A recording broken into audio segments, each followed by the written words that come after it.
खालीपन जो जितना भरने की कोशिश करो उतना ही बढ़ता जाता है। आज दुनिया में ज्ञान की कमी नहीं, कमी है ध्यान की, जागरूकता की, और सबसे ज्यादा कमी है स्वयं को समझने की। यही कारण है कि 86,400 क्षण मिलने के बावजूद मनुष्य हर दिन कुछ ना कुछ खोता है, अपनी ऊर्जा, अपनी शांति, अपनी दिशा और अंत में खुद को। बुद्ध ने इसे अविद्या का चक्र कहा, अंधी आदतें। आज की दुनिया में मनुष्य 5 आदतों का कैदी है और इन आदतों को वह सामान्य मानता है। पर धरती पर जन्म लेने वाला कोई भी मनुष्य सामान्य नहीं होता। प्रत्येक के भीतर एक विशुद्ध प्रकाश है जो सही दिशा मिलने पर सूरज की तरह जगमगा सकता है। पर यह प्रकाश सबसे पहले जिसमें बुझ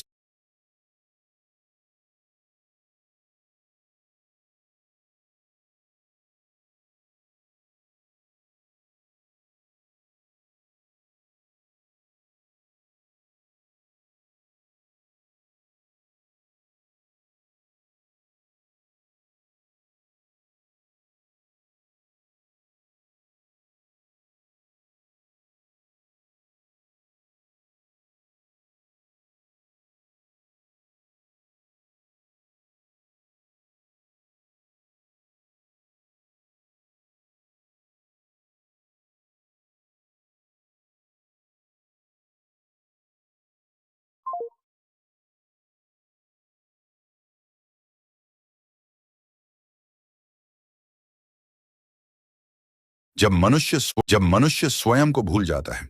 बुद्ध कहते थे सबसे कठिन यात्रा बाहर की नहीं, भीतर की होती है। आज मनुष्य तेज भाग रहा है, नौकरी में, बिजनेस में, रिश्तों में, इच्छाओं में, सुविधाओं में, लेकिन अंदर अंदर वो एक ऐसी बेचैनी लेकर चल रहा है जिसे शब्दों में कहा नहीं जा सकता। एक खालीपन जो जितना भरने की कोशिश करो उतना ही बढ़ता जाता है।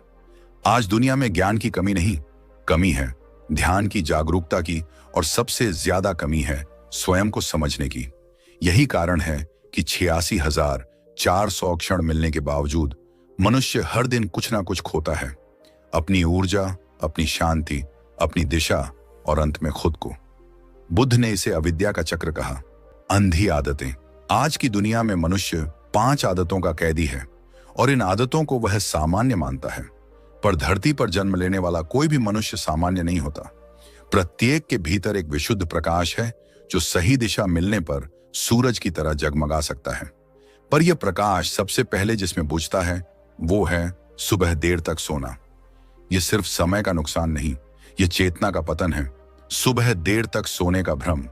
यह अध्याय बुद्ध के जीवन से भी गहरा है। सुबह देर तक उठना दिखने में मामूली लगता है, लेकिन यह मनुष्य के साथ सबसे पहली आध्यात्मिक घटना को नष्ट कर देता है। पहला जागरण, सुबह जल्दी उठने का आध्यात्मिक रहस्य जिसे आधुनिक मनुष्य भूल गया। बुद्ध हर सुबह सूर्योदय से पहले उठते थे। क्यों?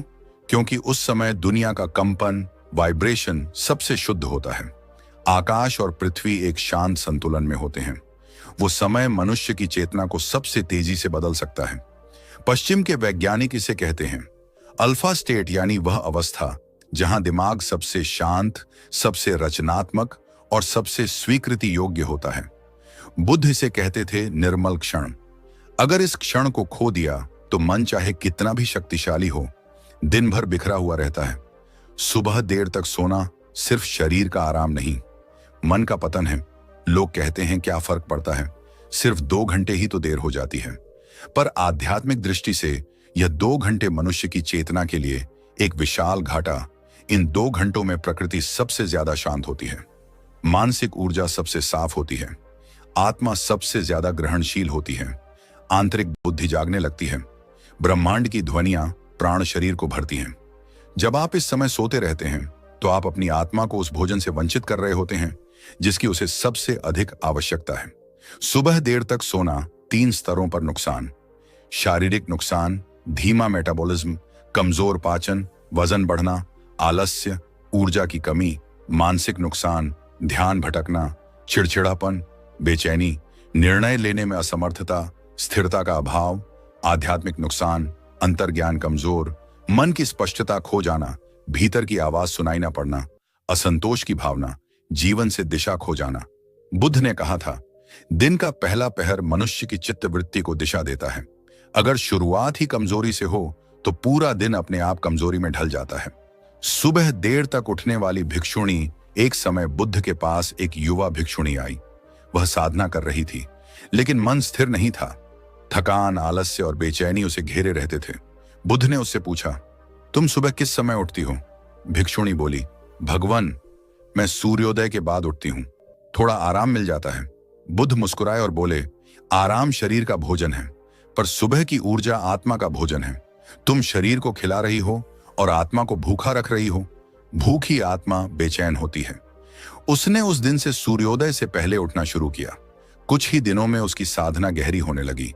मन में स्थिरता आई और कुछ महीनों में वह अरहत की स्थिति तक पहुंच गई।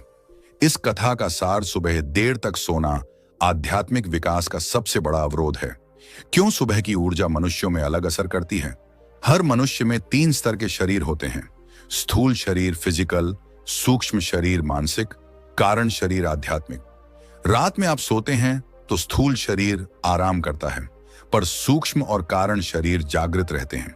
जब आप सूर्योदय से पहले उठते हैं तो तीनों शरीर एक दूसरे से जुड़ते हैं, लेकिन जब देर से उठते हैं तो यह जुड़ाव टूट जाता है और परिणाम होता है मन का असंतुलन। सुबह का स्वर्ण काल भ्रमा मुहूर्ता भारतीय और बौद्ध ग्रंथों में भोर के समय को कहा गया है। ब्राह्म मुहूर्त ईश्वर का समय। यह समय ध्यान के लिए, सर्वश्रेष्ठ योग के लिए, सर्वश्रेष्ठ निर्णय लेने के लिए, सर्वश्रेष्ठ आत्मनिरीक्षण के लिए, सर्वश्रेष्ठ मन और शरीर को संतुलित करने के लिए, सर्वश्रेष्ठ। अगर कोई व्यक्ति सिर्फ एक आदत बदल प्रातःकाल उठना, तो उसका पूरा जीवन पूरी तरह बदल सकता है। आधुनिक जीवन में यह क्यों कठिन है? क्योंकि आज हम रात में देर तक मोबाइल चलाते हैं। अनियमित नींद, अव्यवस्थित जीवन, देर रात का मनोरंजन, डिजिटल व्यसन, मानसिक उत्तेजना, रिलैक्सेशन को आलस्य समझना, इन वजहों से मनुष्य उस प्राकृतिक अवस्था से हट गया है जिसमें शरीर को रखा गया था। शरीर प्रकृति का हिस्सा है। प्रकृति सुबह जागती है, शरीर भी वही चाहता है, लेकिन मन ने अपनी इच्छाएं शरीर पर लाद दी और शरीर अपनी स्वाभाविक बुद्धि खो बैठा। सुबह देर तक सोना अनजाने में किए गए 5 घातक अपराध। अपने ही मन को कमजोर करना, चेतना को अवरुद्ध करना, आंतरिक शक्ति को दबाना, कर्म ऊर्जा को धीमा करना, दिन का नेतृत्व खो देना। बुद्ध कहते थे, जो अपनी सुबह खो देता है वह अपना भाग्य खो देता है। सुबह जल्दी उठना आदत नहीं, साधना है। यह मजबूरी नहीं, यह मानसिक अनुशासन है। यहां कुछ सरल बौद्ध तरीके हैं। सुबह जल्दी जागने के, रात में मन को शांत करें। सोने से 20 मिनट पहले गहरी सांस लें और आंखें बंद करके यह मंत्र दोहराएं। मैं आज के दिन को विदा करता हूं। इससे मन में पड़े, दिन भर के विचार समाप्त हो जाते हैं। सोने का समय निश्चित करें। मनुष्य की चेतना रूटीन से कार्य करती है। हर रात अलग समय पर सोएंगे तो दिमाग कंफ्यूज रहेगा। सुबह के लिए एक पवित्र अनुष्ठान बनाएं। जल सेवन, 10 गहरी सांसें, मौन, कृतज्ञता, ध्यान, सूर्य की पहली रोशनी देखना। यह साधनाएं मन को शुद्ध करती हैं। पहले सप्ताह सिर्फ 2020 मिनट पहले उठे। मन को झटका ना दें। धीरे धीरे शरीर अपने स्वाभाविक लय में आ जाएगा। सुबह जल्दी उठने के 12 गहरे आध्यात्मिक लाभ। मन साफ, विचार स्थिर, शरीर हल्का, निर्णय क्षमता बढ़ी, क्रोध कम, चिंता कम, अंतर्ज्ञान मजबूत, लक्ष्य स्पष्ट, ऊर्जा शुद्ध, आत्मा संतुष्ट, कर्म बल तेज, ध्यान स्वतः गहरा। सुबह देर तक सोना जीवन की नींव को नुकसान।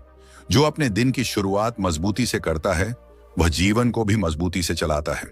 सुबह देर तक सोने का अर्थ है चेतना की हार, और सुबह जल्दी उठने का अर्थ है बुद्धत्व की ओर पहला कदम। बहाने बनाना मन का सबसे गहरा अंधकार। जब मनुष्य किसी और से नहीं, खुद से झूठ बोलने लगता है तो वह अपने भीतर एक ऐसा अंधकार पैदा करता है जो बाहर दिखाई नहीं देता। यह अंधकार धीरे धीरे बढ़ता है और एक दिन वह मनुष्य की इच्छा शक्ति को खा जाता है। बुद्ध ने इसे आत्म प्रवंचना कहा था, यानी स्वयं को धोखा देना। बहाना बनाना उसी प्रवंचना का सबसे प्रबल रूप है। यह वह जहर है जिसका स्वाद मीठा होता है, लेकिन परिणाम अत्यंत कड़वे होते हैं।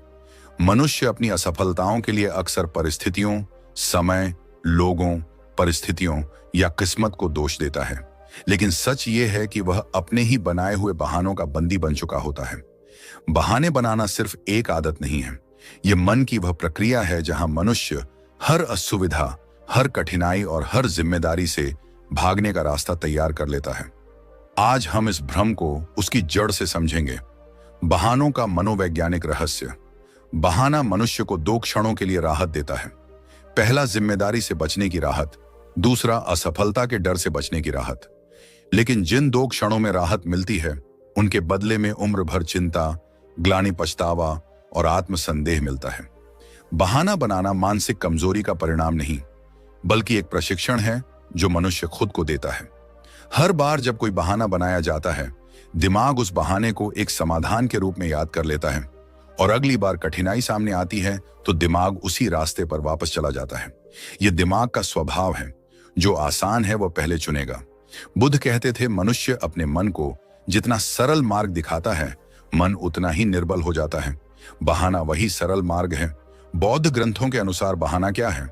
बुद्ध ने बहाने को दो रूपों में समझाया: आंतरिक बहाना, बाहरी बहाना। आंतरिक बहाना वह है जो हम अपने मन को सुनाते हैं। बाहरी बहाना वह है जो हम दुनिया को सुनाते हैं। ध्यान देने वाली बात यह है कि आंतरिक बहाना हमेशा पहले जन्म लेता है। बाहरी बहाना बाद में, जैसे मनुष्य पहले खुद को कहता है, आज थक गया हूं, कल करूंगा, और फिर यही बात वह दूसरों को भी कहने लगता है। लेकिन बुद्ध के अनुसार आत्मविकास जीवन के 3 स्तंभों पर टिका है: सत्य, साहस, जिम्मेदारी और बहाना। यह तीनों नष्ट कर देता है। बहाने का आध्यात्मिक प्रभाव। बहाना मनुष्य के भीतर स्थित चेतना को 2 प्रकार से नुकसान पहुंचाता है। पहला नुकसान, मनुष्य धीरे धीरे अपने ही शब्दों पर भरोसा खो देता है। जब आप खुद से कहते हैं कि आप कुछ करेंगे और नहीं करते, तो आप अपनी ही आवाज को कमजोर कर देते हैं। दूसरा नुकसान, मनुष्य कर्म को स्थगित करता है, और कर्म स्थगन आध्यात्मिक मार्ग को अवरुद्ध कर देता है। बुद्ध के अनुसार कर्म का विलंब कर्म का विरोध है। बहाना वही विलंब है। एक गहरी बौद्ध कथा। एक बार बुद्ध के शिष्य सारिपुत्र एक युवा साधक को प्रशिक्षण दे रहे थे। वह साधक हर दिन कुछ ना कुछ बहाना देता।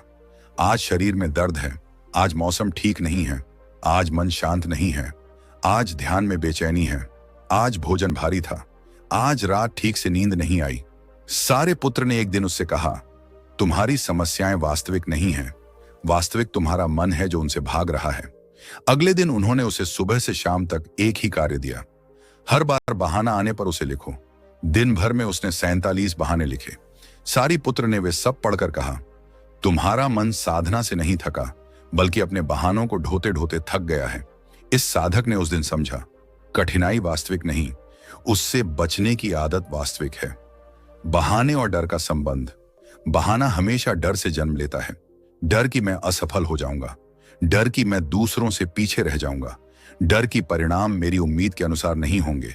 लेकिन बुद्ध ने समझाया, डर से भागने का सबसे आसान मार्ग बहाना होता है, और डर का सामना करने का सबसे कठिन मार्ग सत्य होता है। कोई भी व्यक्ति बहाना नहीं बनाता जब तक वह भीतर से भयभीत ना हो। बहाना डर की उस आवाज का अनुवाद है जो मनुष्य सुनना नहीं चाहता, इसीलिए वह उसे एक मीठे रूप में ढाल देता है।